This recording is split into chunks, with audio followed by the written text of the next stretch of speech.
তা আমরা আজকে ক্লাস শেষে জানতাম না যে প্রোগ্রামটা হচ্ছে, ফেসবুকে মিলে একটা পোস্ট দেখে আমরা ফ্রেন্ডরা মিলে আসি। তো এসে ফার্স্টে মানে জিনিসগুলো দেখে ভালো লাগতেছে, কাইন্ডা ইমোশনাল রোলার কোস্টারের মতো যাচ্ছে জিনিসটা। একদিকে আয়না ঘরে টর্চের সেলে জিনিসটা দেখা যাচ্ছে, শহীদদের ছবি দেখা যাচ্ছে, ওগুলো দেখে মানে গত বছরের জিনিসগুলো মনে পড়ে যাচ্ছে। আবার এই সাইডটায় আসলে যেমন কিছু মিম টাইপের জিনিস আছে যেগুলো দেখতে আবার ভালোও লাগতেছে, মানে পুরো জিনিসটা একটা ইমোশনাল রোলার কোস্টারের মতো যাচ্ছে।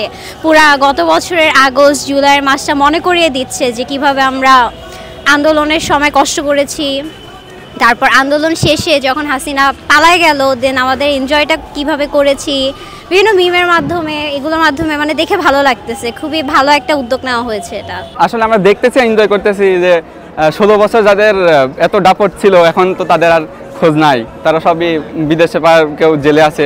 এই জন্য আমরা ভবিষ্যতে শাসকদের কাছে এই কামনা করব যে যেন এরা কোনোদিন স্বৈর শাসক যাতে হয়ে না ওঠে। 36 জুলাইয়ে যে মেট্রো রেল, তারপর হচ্ছে কারা কারা মারা গিয়েছিল, এগুলার কিছু পিকচার আছে, এগুলো দেখলাম। ছাত্রদের উৎসাহ দেখে অনেক ভালো লাগছে যে না এরা কিছু একটা করে দেখালো, তাদের প্রতিভা অনেক ভালো। আবার না হয় যুদ্ধ হবে, আমার মাটি শুদ্ধ হবে, ছাড় কিছুতে নয় নয়।